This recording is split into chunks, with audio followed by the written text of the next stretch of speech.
Rudy's revelation. You can't handle the truth. Here comes music. I'm an American. I have rights. Hey everyone, welcome to the podcast. Today it is Tuesday, April 1st, April Fools. So the liberals have abandoned democracy, and Ted Kaczynski is being recognized by the mainstream media. What is their point of doing that? All right, we're going to get into the news. We've got about 30 headlines to get through. It's going to be sort of a truncated episode today because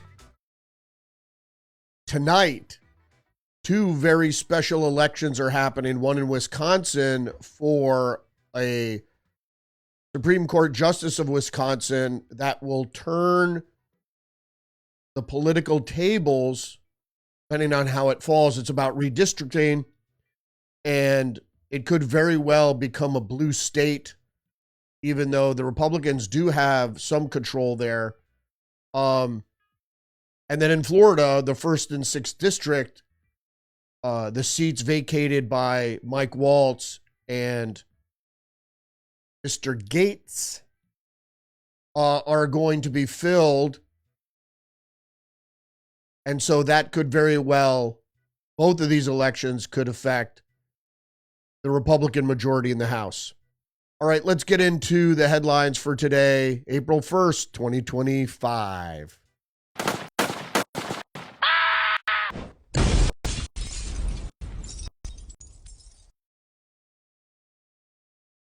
We're going to start out with Fox News. Big breaking news. Jeffrey Epstein accuser Virginia Giuffre seriously injured after wreck. Virginia Giuffre says she is suffering from kidney failure after a crash with a school bus in Australia. There's a lot of mystery surrounding this, and I'm going to get into why that is. First of all, if you didn't know, Virginia Giuffre was one of the most vocal accusers of convicted child sex trafficker Jeffrey Epstein. Also is a lead witness in the case and the conviction against Jeffrey Epstein's associate, Ghislaine Maxwell. So obviously this is of concern. The lead witness for this child sex trafficking scheme was injured. She was literally hit by a bus and is in critical condition. Now, I'm not going to get into what was reported because most of the story comes from her Instagram. And it shows a picture of herself, obviously badly bruised. But let's get into the story.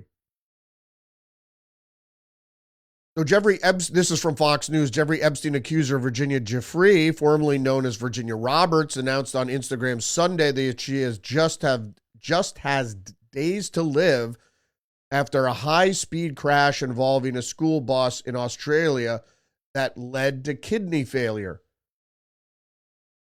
Okay, so she said she's about to die of kidney failure because of this serious crash. Well, she is a lead witness in one of the most prominent cases ever. She has just got divorced, so she's no longer Virginia Roberts. Now she's back to her maiden name, Virginia Giuffre. And we are still on the cusp of having the Trump administration, the Department of Justice, release the Jeffrey Epstein files, client list, etc., information surrounding Jeffrey Epstein's child sex trafficking cases. So what's happening here? Well, we're not really sure. Let's get into this clarification from Unilad. Police issue update after Jeffrey Epstein accuser Virginia Giuffre announced she only has days left to live. So there's been a car collision, they admit, Australian police in Australia. In a statement to LAD Bible Group, a spokesperson said the Western Australia Police Force received a report of a minor crash which occurred between a bus and a car in near Gabby on the 24th of March just after 3 p.m. The collision was reported by the bus driver the following day. The car sustained approximately $2,000 worth of damage. And then it's reported that there were no reported injuries as a result of the crash. They did not name anyone involved in the incident. Now, you could go online like I did and you try to research this. It seems like there's not a lot of information on this. And if it was a school bus involving children, there should have been. Now, there were some photos of the bus crash. It didn't look that serious, but she says she's about to die. The story goes on to say, a photo shared to Jeffrey's Instagram page in early March appeared to show the mom in Perth. Elsewhere, it's been said that the police confirmed that the 41-year-old woman was involved in the collision on March 24th, according to The Guardian. As per the news outlet, The Guardian, Jeffrey went to the Perth-based emergency room today, April 1st. While police said there were no injuries, a spokesperson for Jeffrey said that she'd been involved in a serious accident. So there's some discrepancy here. Now, there are two things that could happen. She could be exaggerating her injuries for a number of different motives. One, she could want to fake her death to remove herself from any testimony in any ongoing litigation of Epstein or Maxwell, dependent on what we find in the Jeffrey Epstein files. So this might be a hoax, and I'm betting that it is, but I don't know why. Or it could be a very serious accident and that somebody was trying to take her out using a school bus. Obviously, if you get hit with a school bus, even if you're in a car, you could be seriously hurt. All right, let's move on to other, I would say, even more important news. The Wall Street Journal is reporting Marine Le Pen found guilty of embezzlement, banned from next election. Judges convicted the far-right leader of misusing EU funds and bar her from running in the 2027 presidential elections, which she surely would have won. So here's just another instance where a conservative, I wouldn't use the loaded term far-right, a conservative leading politician. Now we look what happened in Romania, where the guy won the election and they just canceled the results. And then they went on to investigate him and bar him from running for any sort of candidacy. You have Bolsonaro in Brazil, again, with trumped up charges, trying to eliminate him from the political arena. That you have the same thing happening in Israel with Netanyahu. And it goes on and on and on. You have in Germany, the AfD being limited politically through investigations and political banning. And then the center-right, which was the next in line, obviously won in the election.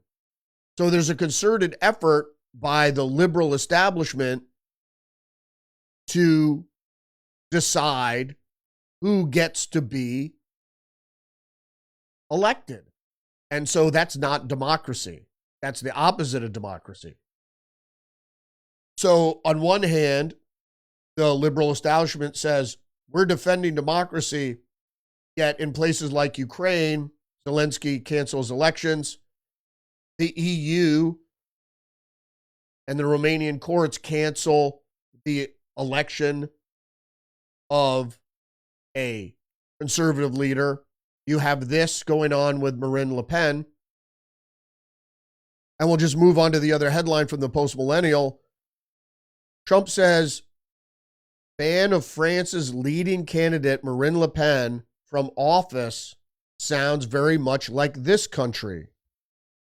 And Trump goes on to say she was banned from running for 5 years and she was the leading candidate. It sounds like this country, sounds very much like this country in reference to what was done, almost the exact blueprint here. What they did to Trump, it's what they did to Marine Le Pen, it's what they did to the AfD, it's what they did to Bolsonaro, and it's what they did to Galinescu, I think it was, from Romania. From Fox News, Musk bans Le Pen ruling, says it will backfire like Trump's, as some on global right face legal troubles. President Donald Trump commented on Marine Le Pen's sentence, calling it a big deal. It is a big deal. So I don't know if you're on the left or if you're on the right, but what we're finding here is the liberal establishment, global liberal socialist establishment, is showing its true colors because they can't win now. There is an ongoing conservative populist revolt globally. I mean, where they have established democracies and the two-party system. And the two-party system is not just two parties. You could have as many parties as you want. But I'm referring to the difference between conservatism and liberalism.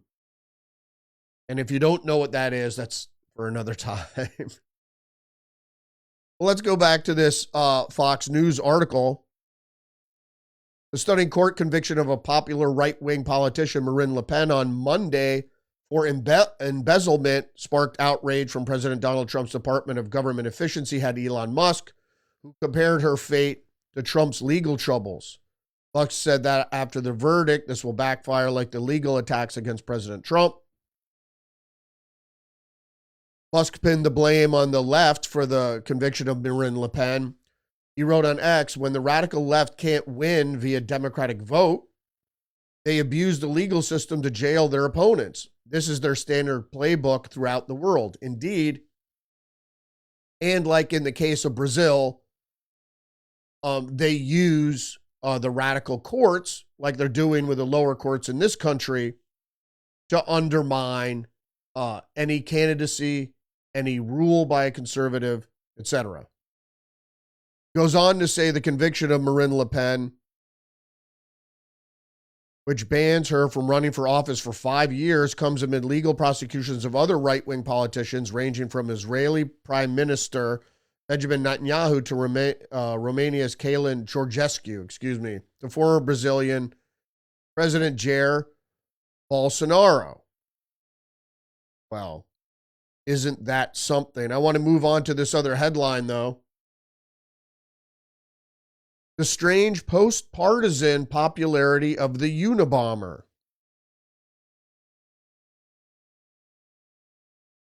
While Ted Kaczynski's manifesto appeared 30 years ago, the internet was brand new. Now his dark vision is finding fans who don't remember life before the iPhone. Now, I have urged people to read the manifesto.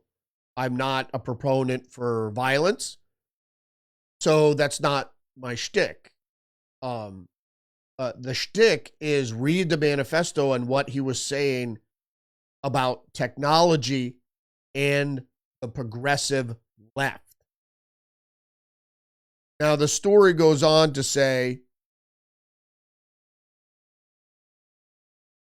several years ago, James Fitzgerald, a retired FBI agent, found himself rereading an abstruse tract of political philosophy called Industrial Society and Its Future, written by former University of California mathematics professor named Theodore John Kaczynski. And from this tract, named Industrial Society and Its Future, if the machines are permitted to make all their own decisions,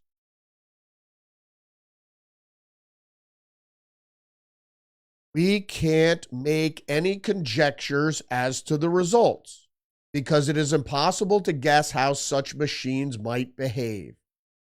Indeed, and that's when we go from AI to AGI, artificial generative intelligence, which means they think on their own, not just repeat basically what we tell them to say. And the story goes on to say, thus, and this is quoting from the tract, thus science marches on blindly, Kaczynski wrote, without regard to the real welfare of the human race or to any other standard, obedient only to the psychological needs of the scientists and the government officials and corporate executives who provide the funds for the research. Bill Gates. And then the FBI agent says, you know what? Old Ted may be onto something here. Now, I want to go on with this story from New York Times Magazine very briefly. Then they talk about the response to the most recent response to the manifesto. Now, so supposedly Kaczynski died by suicide in federal prison. You know why? He was communicating. I have to go into this ever so briefly. Ted Kaczynski was very communicative with people that were interested to talk to him from the outside. This is a big problem for the establishment who actually recruited Kaczynski into the MK Ultra mind control program. So Kaczynski was a math professor, so very intelligent. But as the article states, in recent years, many people have read the manifesto and said, hey, wait a second, it might not have meant anything in the 1990s. But if you read it today, it's very prescient. I mean, you can't get around the fact. And they don't delve into it in this article. But this article tries to pin it on right-wing people reading it and getting, all full of piss and vinegar about it. But he never reveals the reason. He goes on to say this is especially true on the right, where pessimism and paranoia about technology, not long ago largely the province of the left. Of course, it's not even right or left issue. I mean, look at the that trans cult, the Zizians, right? They were all up in arms about AI. They're not far right. Have spread on the heels of the pandemic and efforts to police speech and social media platforms. That's not the reason. The reason people are upset about AI is because it'll become, and people have even said that it will go outside the control of humans through deceit. Actually, AI will be deceitful. That's a big problem.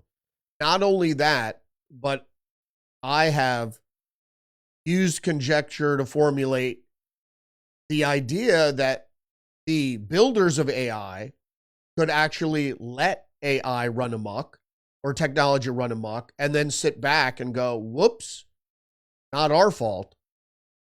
When indeed it was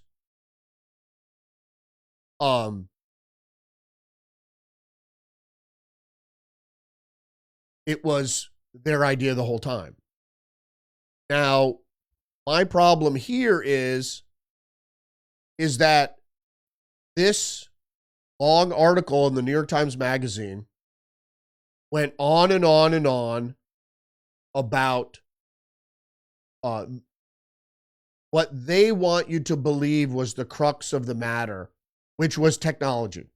And although that's an issue, if you read the manifesto, it's not just about technology. It's about and describes in very lucid detail the mindset of the contemporary left. And he calls it the left, the progressive left, and how their movement in conjunction with the technological revolution, artificial intelligence, robotics, poses disaster not just for the United States, but for humanity as a whole. So I urge you to read it. It gets rambling, and obviously the guy has some real concerns and probably some mental health issues. But read it as if you were reading a text from anyone. It so lends itself to contemporary purview that everybody should read it. And articles like this do it a disservice, because this is not what we're talking about. What we're talking about is his references to the current state of the progressive left, which he said are completely out of their mind. And he also went on to say is that the technological progression wouldn't be allowed without this pervasive social movement of the progressive left. All right. Back to conservatism. One American News is reporting Anna Paulina Luna announces that she is leaving the House Freedom Caucus. Respect was shattered in the midst of her conflict with hardline Republicans and other GOP leaders over her support for proxy voting for new parents. Representative Anna Paulina Luna announced on Monday that she will be stepping down from the House Freedom Caucus. And then it goes into what she says, that she was disparaged, et cetera, et cetera. Yeah. Political infighting I'm not interested in. What I'm interested in is the crux of the issue, is that new parents should be allowed to have other people vote in their stead while on maternity or paternity leave. And for some reasons, hardliners in the Freedom Caucus didn't want to allow that to happen. Okay. But the Freedom Caucus should explain themselves. They've long been against proxy voting, and I think it's just they like to stick to the rules, so to speak. I don't see why there shouldn't be a limited effort to allow proxy voting. If a congresswoman has a baby and she needs to vote within a week after her pregnancy, I don't know. Some of the proposed legislation goes as far as 5, 6, 12 weeks for both husbands and the birthing parent, mother. Yeah, I don't agree with that. You should be able to get your ass back to Washington to vote within a couple weeks after giving birth. All right, let's say 2 weeks. Be liberal about it. But I'm sorry to see her go. We need more. We definitely needed more women in the Freedom Caucus. So, and I support the Freedom Caucus. This is a minor political disagreement. She doesn't like the way she was treated. So, you know, the way party politics is, if you go against the party, the people that are running the show there, don't take kindly to that. And I'm not excusing that, but all right, more news.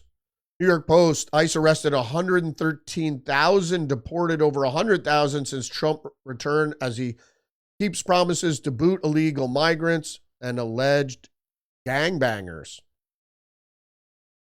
Well, good, they're touting their only success. As I said a couple of weeks ago, is that we're having issues with Trump not scoring any wins.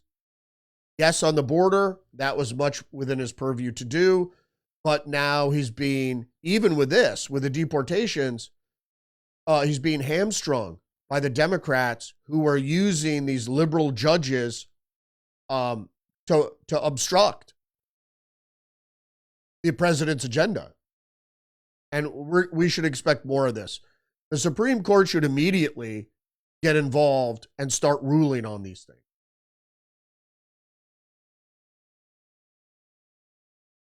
I don't know if that's going to happen. Also, what happened I believe it was over the weekend, Fox News is reporting Musk shares mind-blowing chart showing millions of non-citizens given Social Security numbers under Biden. We went there to find fraud, and we found this by accident, Doge advisor said. So he was in Elon Musk was in Wisconsin, and he was talking to Wisconsin voters in a get out the vote thing. He was giving out millions of dollars for people to pledge that they would fight against judicial interference in government.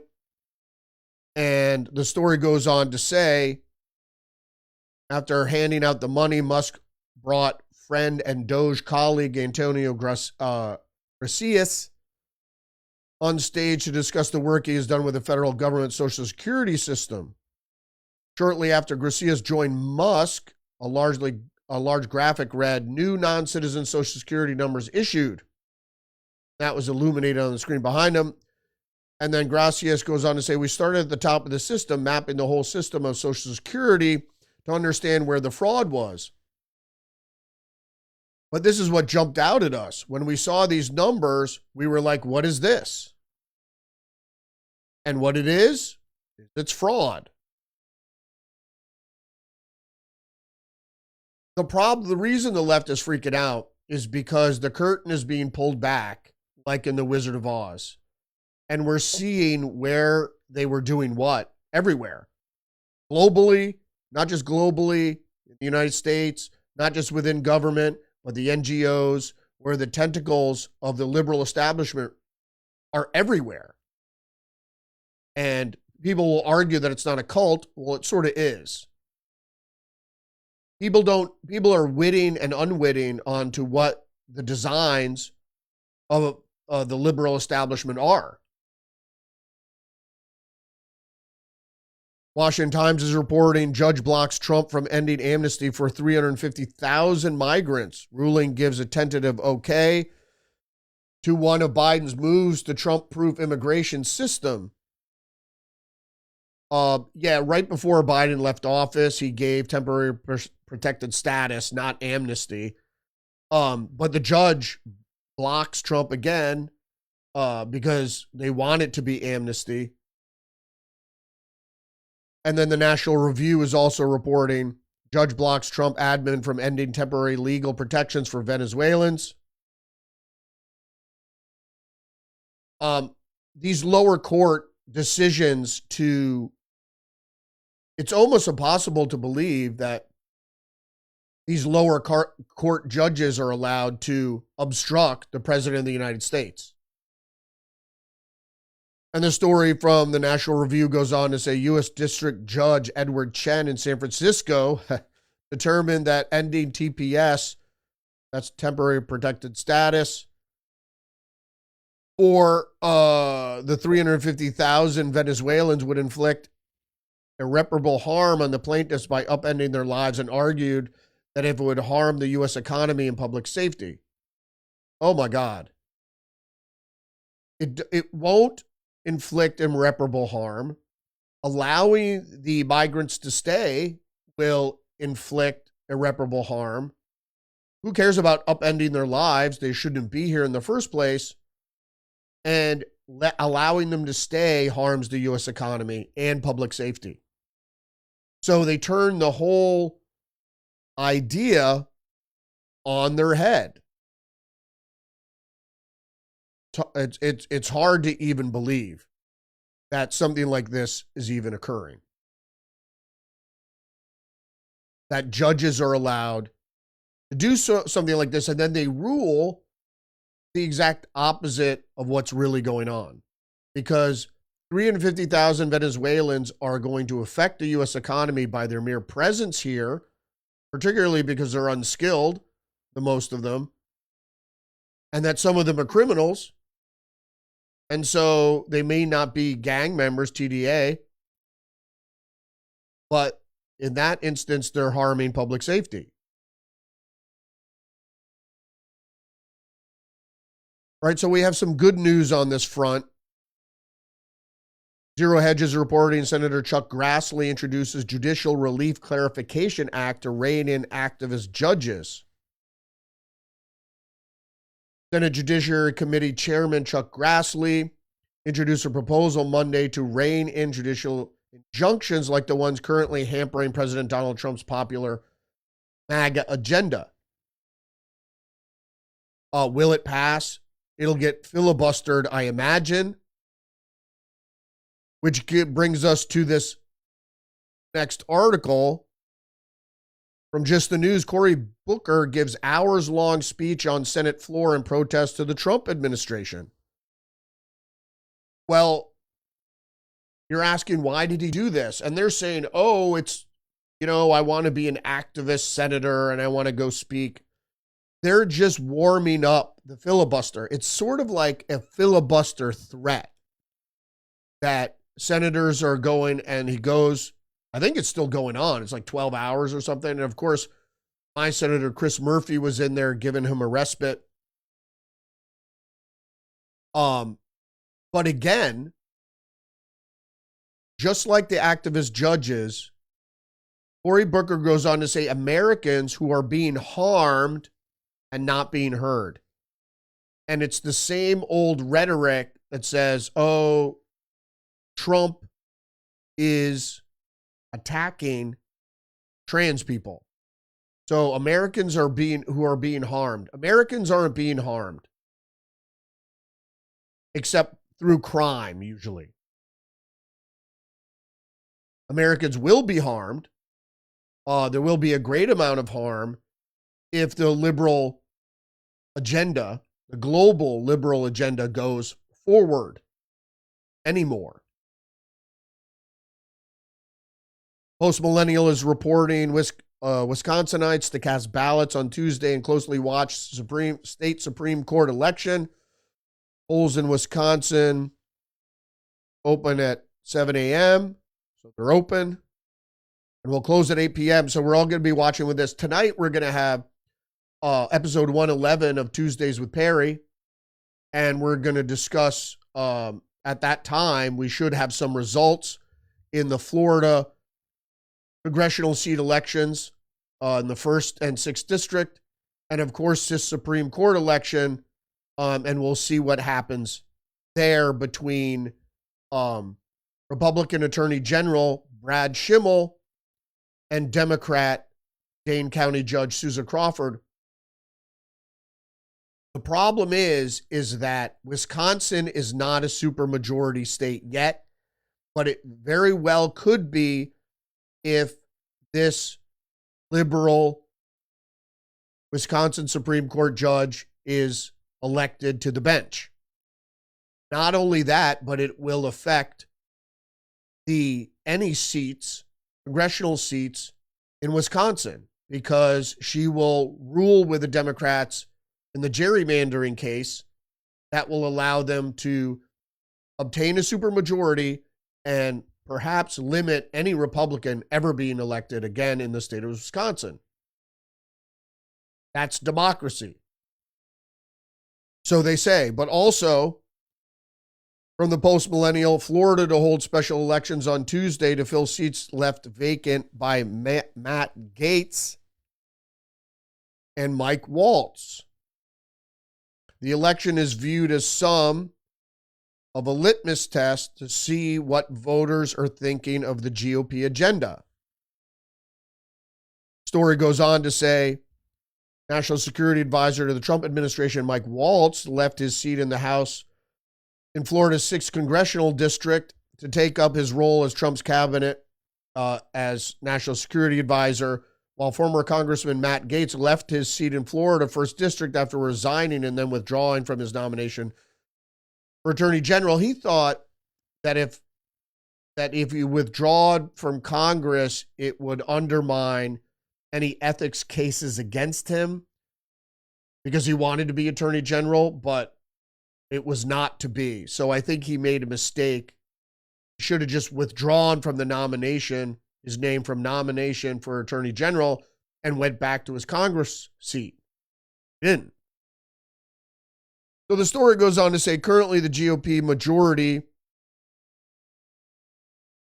the GOP has a majority of 218 over 213, and there are 4 seats vacant in the House. Elise Stefanik, who had previously been nominated to be UN ambassador, had the nomination pulled by the Trump administration after worries over keeping a thin majority in the House because her seat is even more contested than the 2 in Florida. And then with the thing in Wisconsin boiling over, we don't know what was happening with that either. And let's go back to that for a brief moment.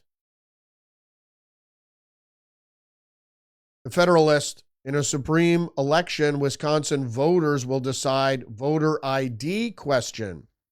So there's something else on the ballot, and what they're talking about here is shall section of 1 of Article 3 of the Constitution be created to require that voters present valid photographic identification verifying their identity in order to vote in elections.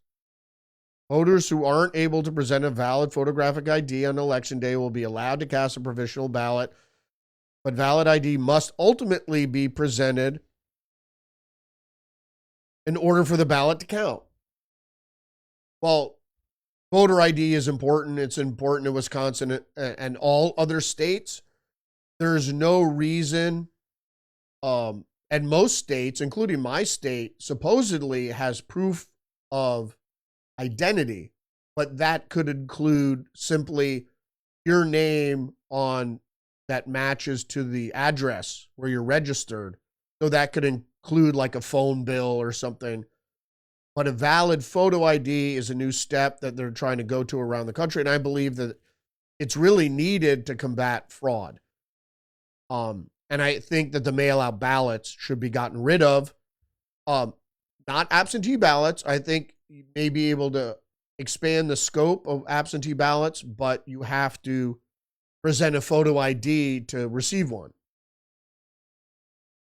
All right, this is another breaking story, which is really weird. This happened some time ago, but it's just reaching the media now. You'll never believe why a toddler was kicked out of a nursery school. United Kingdom's Department of Education keeps data on why students are removed from government schools, and it looks like homophobia and transphobia were added to the list of potential reasons during the 2021 academic year, right during COVID. That data reveals that during the 2022-2023 school year, one child in that age range was removed for abuse against sexual orientation and gender identity. And they're positing, does a 3-year-old even know what sexual orientation is?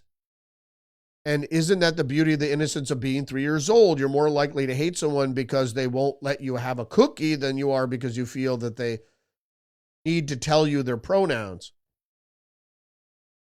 And then this story was also followed up in other headlines. This is from One American News. UK toddler suspended from nursery for being transphobic sparks backlash mockery. And it goes into the story and said the child, reportedly age 3 or 4, was suspended after abuse against sexual orientation and gender identity. Only in Europe does this occur. Soon after, this surfacing report triggered a wave of mockery and backlash from parents and public figures on social media, with Harry Potter author J.K. Rowling characterizing the situation as totalitarian insanity. Indeed, if you think small children should be punished for being able to recognize sex, you are a dangerous zealot who should be nowhere near kids or in any position of authority over them. Indeed, kids don't know anything. Kids of that age don't know anything about sexuality. And if the kid was wearing a dress, and kids are notoriously cruel for their honesty. And the kid probably said, "Why are you wearing a dress? You're a boy." And I and I have to agree that needs an answer. Not that a 3 or 4-year-old could explain it very well or articulate the reasons for wearing a dress. All right, more insanity. Lee Zeldin shutters EPA museum after dismal attendance. The museum, which is located in a building just blocks away from the White House, has only seen less than 2,000 visitors since it's opened last year. The EPA said the National Environmental Museum, which is a climate change museum, would cost $600,000 a year to operate. The scarcely visited museum cost a whopping $4 million taxpayer dollars to build in accordance with the Smithsonian standards and more than $600,000 annually to operate. It has less than 2,000 external visitors between May 2024 and February 2025. And while the museum is free, the cost of taxpayers per external visitor amounted to $315 per person. And if you watch the piece on Fox News where they interviewed Lee Zeldin at the museum, that cost $4 million. It is the cheapest piece of shit. It's all poster board and text, laminated text on dividers and walls and poster board. There are no technologically advanced interactive exhibits or anything. It's just, it looked like it was constructed in a fourth grade classroom or some sort of, at some sort of science fair. How this costed $4 million, I don't know, but there's more graft where that came from. All right, in some other promising news, shares in Newsmax surge on first day of public trading. You don't know Newsmax. It is a conservative news outlet. Public shares in the conservative news outlet Newsmax on Monday soared more than 700% on the first day of trading on the New York Stock Exchange. The company's initial public offering was priced at $10 a share last Friday, which brought in a total amount of $75 million for the company after 7.5 million Class B shares went public. This is great news. I'm not a fan of Newsmax. It's like they're trying to do mainstream media on a shoestring budget, and they're not really offering anything outside the box. They should, their tagline should be Newsmax. We're not Fox, because that's all they basically have to add. And like I said, their lack of sophistication shows all the time. Is there stuff to watch there? I'm sure there is, but they definitely need more money, and hopefully they're going to take that $75 million and put it into the network, because although they're on cable, they're lacking. Their website sucks. Their outreach, their story outreach is bad. Their app is bad. They need polishing for sure. I don't really watch Newsmax. I don't watch much news. I watch some Fox. I read most of my news, and that's why we're here. Another important take on mainstream media or the news environment is from the Federalist. National Review is indistinguishable from leftist rag on Signalgate. And the Federalist goes on to say the National Review executive editor Mark Antonio Wright decided to write a piece entitled, "Yes, Pete Hegseth should be fired for what he texted," and then lying about it. And then the story goes on to say, and the National Review didn't start with that piece. It had been in lockstep with propaganda press since the initial Atlantic story broke. Because the National Review is establishment media. The establishment Republican Party that was taken over by the neocons, which are liberals, is when there was a coalescence of political power in the United States. And that happened in the 70s when the Democratic Party started taking corporate money and sold out the unions. Well, the unions helped sell out their members. And that's why you didn't see wage growth from 1970 till like Trump took office. And then you have on the Republican side the neocons, which all a neocon is a liberal, so they're not against spending. And so the establishment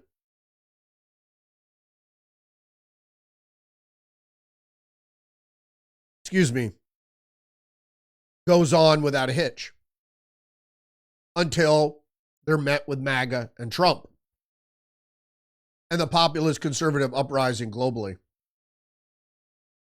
Zero Hedges reporting Germany's Stern magazine called for conscription of young people to take up arms to defend diversity and pro-war propaganda piece. And what the reality of this is what's going on here with this story is it's Stern magazine. So it's a leftist magazine. And they're trying to say we need to support the war against Russia to defend diversity and DEI and all the progressive progress that was made since the mind fuck of COVID, which traumatized people. Then you get trauma-based mind control. I mean, they did something similar after 9/11, but that was from the right. So then you have this leftist thing after COVID, where right when everybody was traumatized by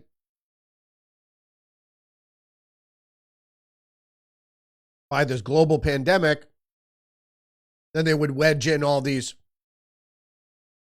propaganda agenda pieces, transgender progressivism, and other liberal nonsense.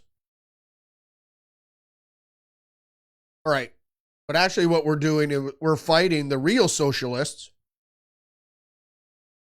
which are based, the whole global socialist progressive left has been building their replacement for the United States in communist China.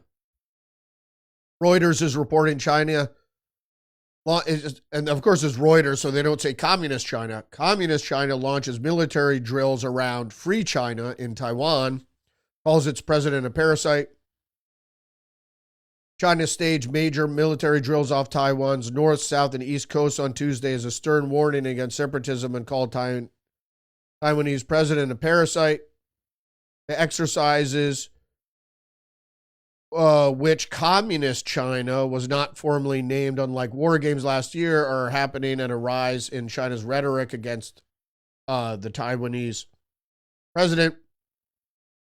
And follow on the heels of U.S. Defense Secretary Pete Hegseth's Asia visit, during which he repeatedly criticized Beijing, the communists.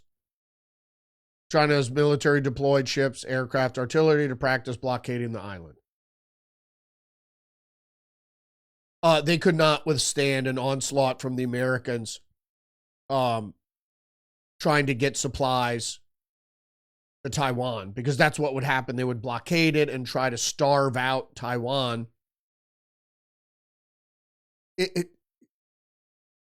And Taiwan has some defense capabilities. And so people say it would be a short battle. You know, I don't know. The problem is once the communist military gets on the island, it's over. So if Taiwan would be able to forestall an invasion for any amount of time, even if it was days, and if it was weeks, the U.S. military could come in and take care of things. Not that I want that to happen. Also from the post-millennial, China stops Hong Kong firm from selling Panama Canal ports to U.S.-backed consortium, including BlackRock. The Chinese State Administration for Market Regulation launched an investigation to C.K. Hutchinson on Friday to block it. Because if people didn't know what was happening, the Chinese are at war, the communist Chinese are at war with the United States. It's a fifth generational thing. And so it's not kinetic as of yet. But they're already at war. They're looking to blockade the U.S. Navy. And that's the whole thing with the Panama Canal. You know, they can forestall the Navy getting over to Taiwan by blocking the Panama Canal. Story goes on to say China has delayed the $23 billion purchase of a dozen of ports across the world, including 2 ports in the Panama Canal, which they were using as military bases. A U.S. group of investors led by BlackRock finalized a purchase of the ports for the Hong Kong-based company C.K. Hutchison prior to the stoppage. According to the New York Post,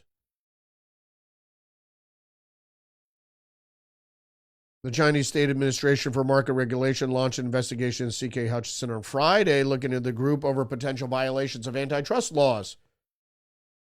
The deal came after President Donald Trump expressed concern that the port in the Panama may fall under further influence of Beijing.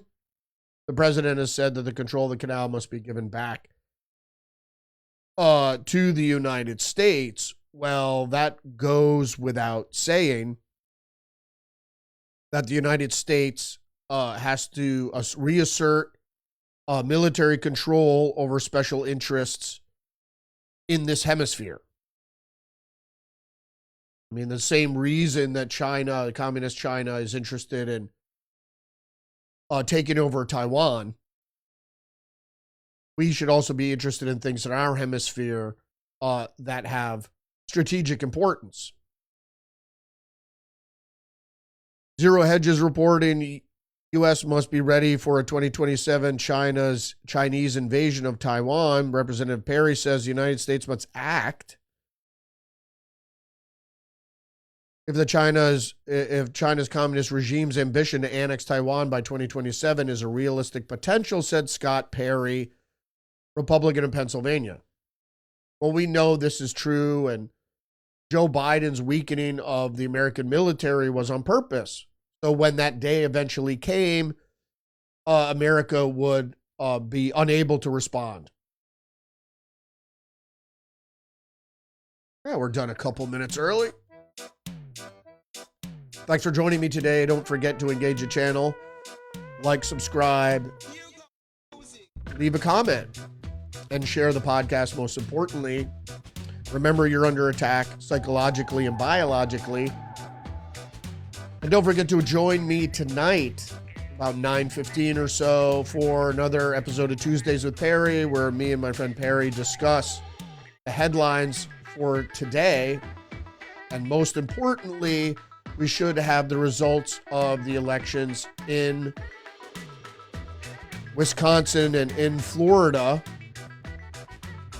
Check out my other website, libpop.org. Learn about libertarian populism. Join me every day, Monday through Friday, 10 a.m. live on Rumble. Visit my social media accounts on X, Facebook, Getter, Minds, Truth Social, Substack. Stay hip to the trick. And I will hopefully see you tonight. If not, I'll see you tomorrow. Respect.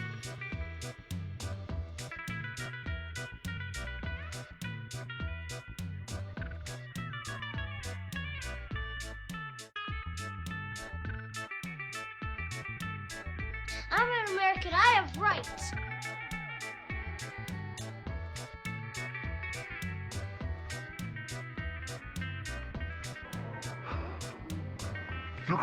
You're crazy, man. You're crazy. I like you, but you're crazy. I feel tired. This is a conspiracy. The New World Order